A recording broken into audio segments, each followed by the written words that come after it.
Kellogg's, and the then government of Andhra Pradesh came together, created this brilliant institution. Now it is in fact ranked above most of our IIMs. In fact, it is ranked among one of the best business schools in the world. So I have to tell you that you've chosen to spend your time wisely, firstly. Secondly, let me also quickly point out, we're a new state in India. We are the newest, youngest state in India. We were formed about 8 years ago on the 14th, in 2014, on the 2nd of June. I'm sure you're all familiar with the process of formation of new states. So this state came about, in fact, after a protracted struggle for decades. In our country, since I'm speaking off the record, I hope I'm not. In our country, of course, as you know, there isn't any scientific rationale for the formation of new states. At one point of time, it was a linguistic basis. Later on, it became something else. But mostly, it's a political decision, the formation of a new state. So when the current Chief Minister, our Honorable Chief Minister, was the then leader of the agitation for separate statehood, he always used to, basically mention three things. He used to say that once the state is formed, you will see that it is not only a self-sufficient state, it would be a surplus state. It would continue to excel on numerous fronts, including development, welfare, etc. So in the last 8 years, in fact, we'll be completing 8 on the 2nd of June, about a couple of months from now, or a month from now, in fact, or less than a month rather. What has Telangana done? If I have to put it in a nutshell and tell you what we've done, I'd say three things. I'll tell you three statistics, that kind of tell a story by themselves. The per capita of Telangana in 2014 was 1,24,000 rupees. Today, 7 years later, it is 2,78,000 rupees. So a whopping increase of almost 128%. The GSDP of Telangana back in 2014 was 5,06,000 crores. Today it is 11.55 lakh crores. Telangana is geographically 11th largest in the country. We are 12th largest in India in terms of population, but we are the 4th largest contributor to India's economy. In fact, this is not my numbers, my statistics. These are statistics issued by Reserve Bank of India, Ministry of Statistics and Program Implementation, and another statistic that will kind of tell you how well Telangana has done. We are only 2.5% of India in terms of population, but our contribution to India's GDP is 5%. We're literally punching double our weight. That's what Telangana has done. Now, how did this happen? What has Telangana done differently? Some things that we have done have never been done in India, in independent India. 75 years of independence is what it would be the 15th of this August, as all of us are aware. Some things that we have done have never been done. We talk about Chinese execution. We talk about how well China has executed, how quickly have they done their infrastructure projects, etc. In Telangana, I don't know how many of you are aware, since you represent India across the world, I would like to point this out to you. If you please pull out your phone and type in the Google, please sir, if you can. World's largest lift irrigation project. World's largest lift irrigation project. Well, this gentleman doesn't like to type. He actually wants to speak to his phone. They give the same results. I know. I'm aware, sir. So that has been done by Kaleshwaram project, is the world's largest lift irrigation project, completed, commissioned within 4 years, all executed by Government of Telangana. We are lifting water from 82 meters above sea level and lifting it through a multi-stage lift irrigation system all the way to 618 meters. The land that we are sitting on right now in Hyderabad is at 535 meters above sea level. So this project, this gigantic project, has been done, has been started in 2014-15 and has been completed by 2019-20. So that's the speed at which Telangana government has been able to execute and deliver projects. By the way, I must add, we had zero help from Government of India on this one. There's no contribution whatsoever from Government of India, but that's a different story. I'll save it for later. The other thing we have done, in fact, you guys were just mentioning about Hyderabad. Hyderabad, in fact, is that unique city in India. It's the 5th largest city in India in terms of population. It's one of the most progressive cities. In fact, I keep telling people, Hyderabad is a little melting pot where the north of India meets the south of India, where biology meets technology, where life sciences marries data sciences. That is Hyderabad for you. Because if you look around, Hyderabad is, in fact, since we are still in the midst of a pandemic, I have to mention this to you. Hyderabad, in fact, is home, I don't know how many of you know this again, to 1/3 of human vaccine production. Globally, 27 billion vaccines are produced every year. 9 billion actually are produced from Hyderabad. So we are the vaccine capital not of India, but we are the vaccine capital of the world. And these are human vaccines I'm talking about. We have Sanofi, we have Bharat Biotech, we have Biological Avance, we have Indian Immunologicals, all of them producing 9 billion doses of vaccines every single year. We have traditionally been the bulk drugs and pharmaceuticals capital of India. We produce nearly 40% of India's pharmaceuticals.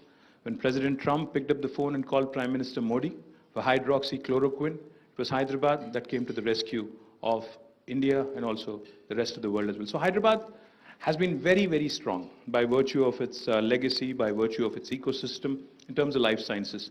Now, our government, under the leadership of our Chief Minister, in fact, is taking it a couple of notches higher.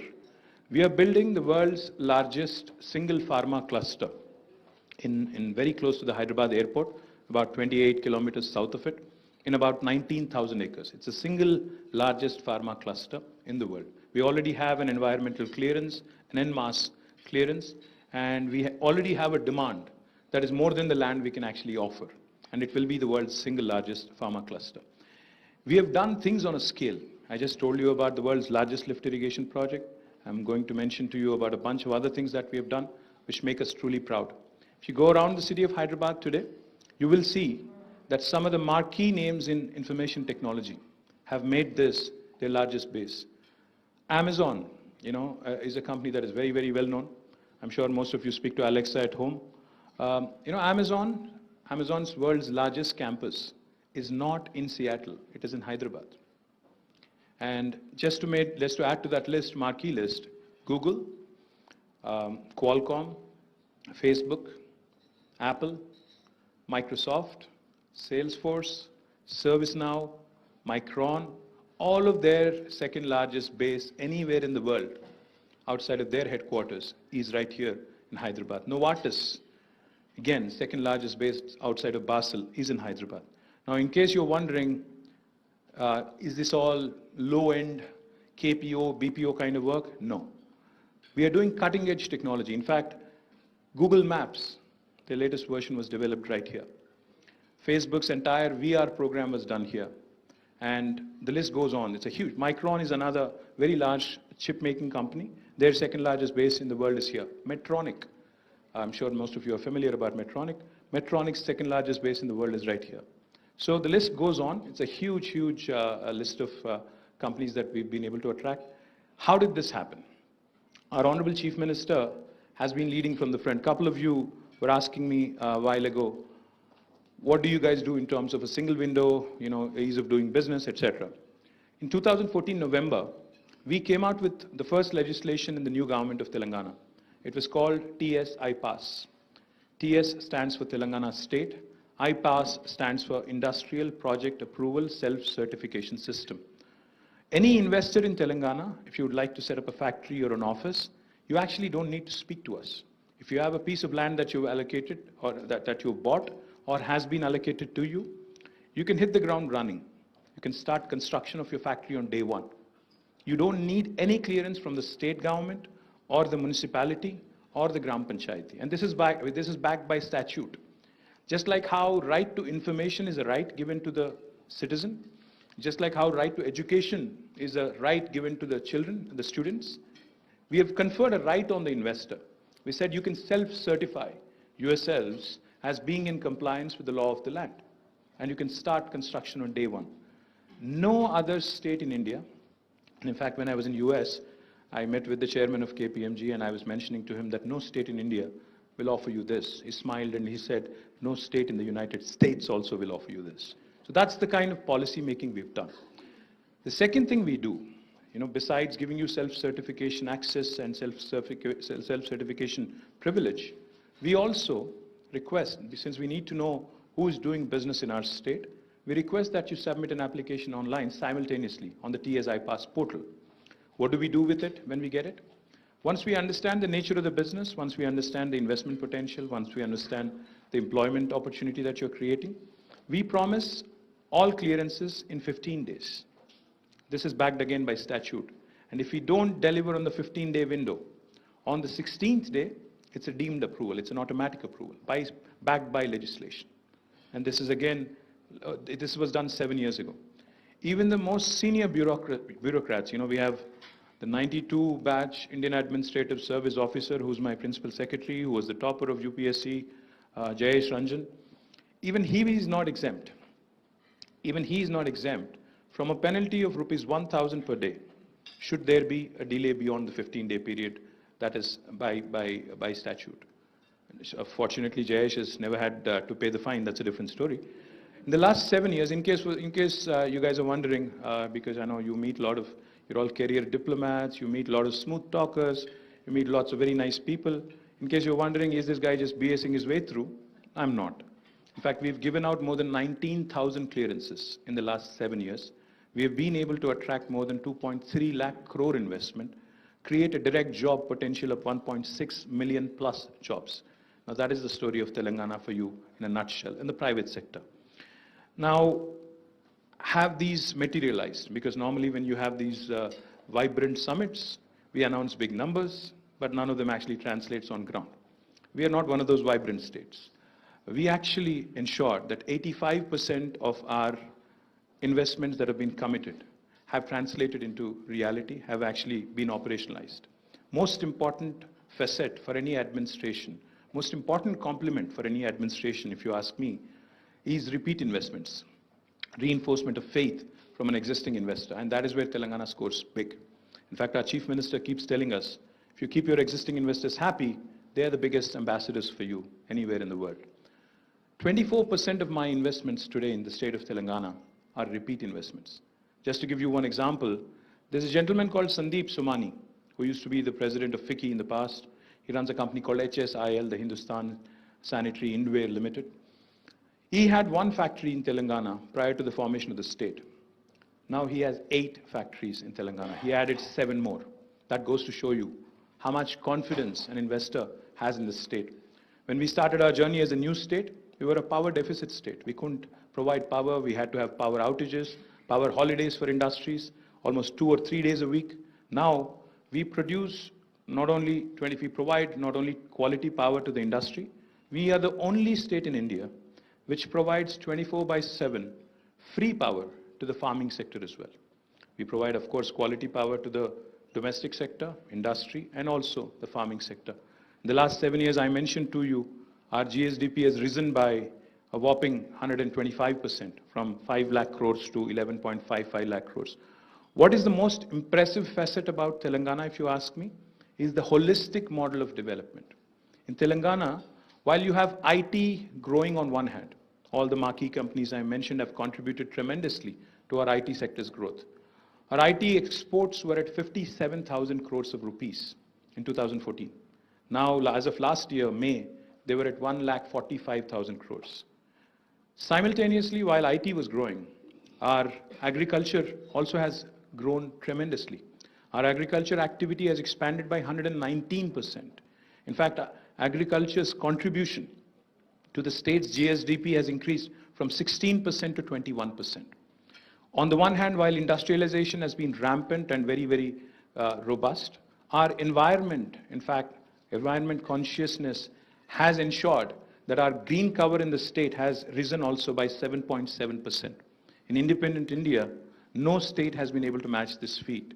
We improved our green cover from 24% to 31.7% by planting 230 crore saplings over the last 7 years through a program called Harita Haram. Now, these are unique distinctions. While we continue to win accolades on the rural development, when Sansad Adarsh Gramin Yojana awards were declared recently by Government of India, the top 10 villages, all 10 are from Telangana. Out of the top 20, 19 are from Telangana, 1 from Gujarat. And when they declare awards for the best kept towns, of course, Indore and Mysore continue to, score a bit above us, but we won 12 awards. So a holistic model where rural development, urban development go hand in hand, where industry and environment go hand in hand, where IT and agriculture also go hand in hand. Now that is the model of Telangana for all of you. That is why, despite the pandemic, despite demonetization, despite lack of support from Government of India. We have grown in the last 7 years and have become a powerhouse. According to RBI, like I pointed out, while we are smaller in size, our contribution to India's economy is fourth largest as of last year. So Telangana continues to grow and continues to attract investments. But where I seek your support, the reason why I have come to make an appeal to all of you, because you are the face of India abroad in various important investment, friendly destinations. One of the requests I have for you, each time I meet a prospective investor, they draw these very unfair and oversimplified comparisons between India and China. They say India and China, you're equal in size. China gets things done so quick, but in India, unfortunately, I had to burn my fingers, blah, blah, blah, right? I keep telling them that that's the biggest mistake one can make, especially an investor, when you look at India. It all depends, some people say there are 2 Indias. I say there are 28 Indias.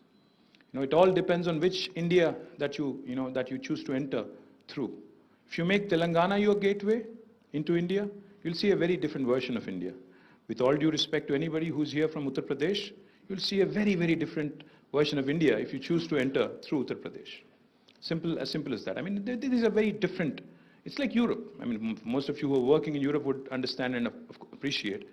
It's a very, very, very different country. We are a very heterogeneous country where everything changes every 150 kilometers.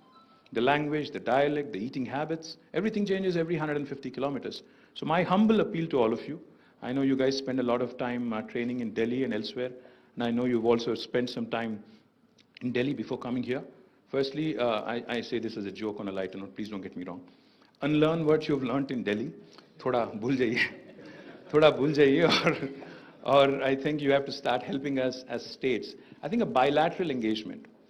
Somebody was just asking me, कि state के दायरे में क्या है और बाहर क्या है, मतलब हिंदुस्तान जो यूनियन गवर्नमेंट है और बाकी हम हैं, तो राज्य के दायरे में क्या है, सेंट्रल के दायरे में क्या है. Ultimately, the policy making, of course, FDI and the overarching export-import policy, the free trade agreements, that is in the hands of Delhi and union government. But everything else other than that is, of course, is very much within the domain of a state. So land, water, power, incentives, manpower, everything that you would require to actually get up and running. I'll give you an example. I met with Intel in the US in March. They've opened a new plant in Arizona, I think about a few months ago. So the gentleman who runs Intel's foundry and the semiconductor business was telling me that all he had was one gentleman from the federal government come in, do the ribbon cutting and leave. 99.99% of my interaction on a day-to-day basis is with the state of Arizona. That's exactly what working in India is all about. Entrepreneurship, business in India is about choosing the right kind of state to enter, is about ensuring that we present the right face of India to the investor who's actually external.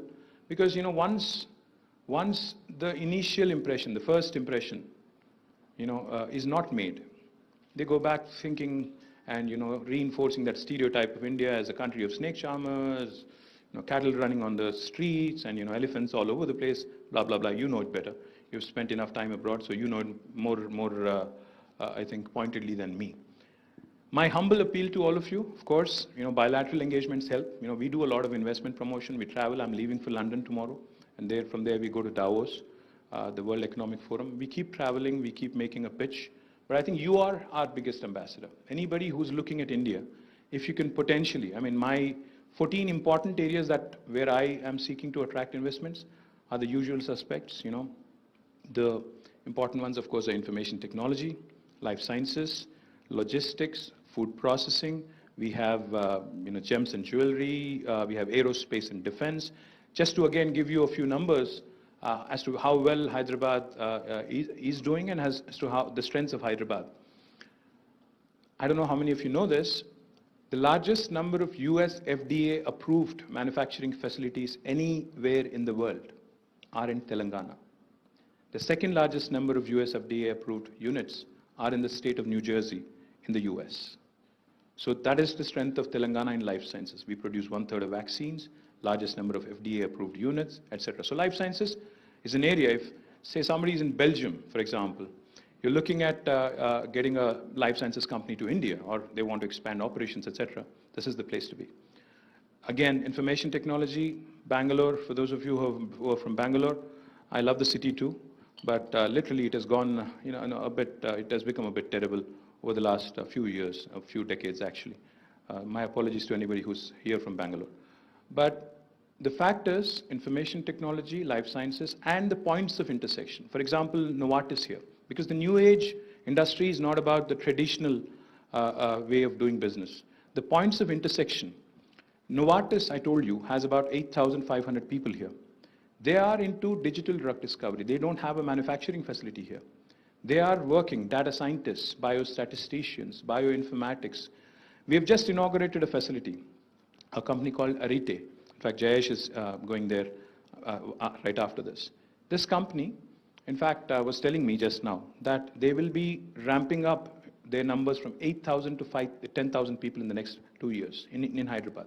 I said, how do you do it? What is your specialty? They said, cyber forensics.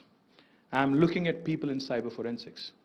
So these are all the new areas, I think, where we can create employment, where we can attract investment, and most importantly, the biggest strength of not just Hyderabad. I think there has been an overdose of Hyderabad and Telangana, so I'd get out of it a bit. Biggest strength of India today is our think force. 65% of India is less than the age of 35. 50% of India is less than the age of 27. Our biggest strength is them. Now, if you really have to tap into that strength, I think it goes without saying. It goes, really, we don't have to think much about it. The new innovations that are happening across the world and the kind of connectivity now Indians have, the kind of ability to reach through technology, has given a lot of aspiration, has created a great sense of aspiration among young India. So one of the huge opportunities that we can tap into, India's largest technology incubator is called T-Hub. It is right here. In fact, it's not very far from here. I'd love for you guys to actually take a quick, you're going there. But please also show them the phase 2 that will be inaugurated end of June. In fact, end of June, we are inaugurating the world's largest incubator anywhere. In fact, it's bigger than the one in Paris, the Station F. So you please have a look at it as well. And we're calling the 100 unicorn founders in India. Now that number's touched 100. We're calling all of the founders for the inauguration. So hopefully, it will create a flutter. We are also home to India's largest prototyping facility called as T-Works. We're also home to India's only women entrepreneurship hub called as the V-Hub. So the list goes on. We've done a number of things. The government has been a fantastic enabler in this city. In fact, ISB is a partner in the T-Hub. On day 2 of me assuming office, I was here in ISB, talking to the dean then, talking to the professors, requesting them to support me in ensuring that the state gets up and starts running on the innovation piece. I can go on. I do this for a living. But I know you guys are hungry, and I know you guys are spraining your necks as well. Any questions, I'm happy to take, but thank you very much for coming to our city. I also hope that you'll get to spend a bit of time shopping, looking around. We have one of the best palace hotels in the world called as Falak Numa. So please do visit that as well. I don't know if you're visiting it. Please do. He has not left any time free for us. What's up, Dean? Where is he? Why would you do that? Now, this is not Delhi. There's nobody watching over them. They should be allowed to go scot-free and, go around. Please, I urge all of you, I think you should spend more time outside, because if you go around this entire area, you'd realize that this is the face of New India. If you have to ask me, what is Hyderabad? If you have to sum up in one line, I'd say, this is the face of New India. This is the face of aspirational India. This is each and every time I travel outside and come back, I come back with a regret. I come back with a mixed feeling. कि हम कहाँ पीछे रह गए? हमारा क्या हो गया? मतलब 75 साल के बाद भी अभी भी बहुत चीजें, I don't want to be critical, but I keep lamenting that we've lost the plot somewhere. We still are happy talking about Pakistan, Afghanistan, Bangladesh, while we should be aiming at Singapore, China, and the rest, right? So my humble request to you, this is a state that is on the right track, wanting to do the right things, set the right platform. We're the only state in India that has done 100% drinking water supply coverage, a potable drinking water connection to each and every home. It's a shame that in 75 years, no government has done this. It's a shame. It's a matter of collective shame for all of us on the 75th year of independence. But these are things Telangana has done. I can go on. I'll not go on. But please do go around. Please do talk to my colleagues, the ecosystem here, the enterprising entrepreneurs here. And I do hope that you will support us. Let me remind you, this is one thing, and this is one last thing, and I'll close. So I was in Paris, I think, when were we in Paris? September last year, promoting again Telangana. So I will not name the officer, but there was a foreign service officer, and I said, मुझे यार एक company चाहिए मुझे तेलंगाना में, ज़रा मुझे help करो. And because I was thinking, हमारी मोदी साहब के साथ इतना बनती नहीं है, मैं आपको सच सच बोलता हूँ. तो मैंने कहा कि ऐसा करो कि हमारा जो पॉलिटिकल अफिलिएशन है, हमारा जो मुकाबला है, हमारा जो रोज़ रोज़ का तू मैं है, वो आप छोड़ो, उसको आप इग्नोर करो. आप ज़रा, because we are all in India, so of course whenever you push something, you know, even if it comes to Telangana or, you know, adjoining state, we're still in India, right? Make in India. You know what he said? He said, sir, I work for India. I don't work just for government of India, I work for India. So my humble appeal to all of you, please, you know, set aside any kind of political, you know, riffraff that goes on between us. I think in the larger interest of the country, I think it's important to encourage proactive performing states. Once again, thank you very much for this opportunity to talk to all of you. Cheers.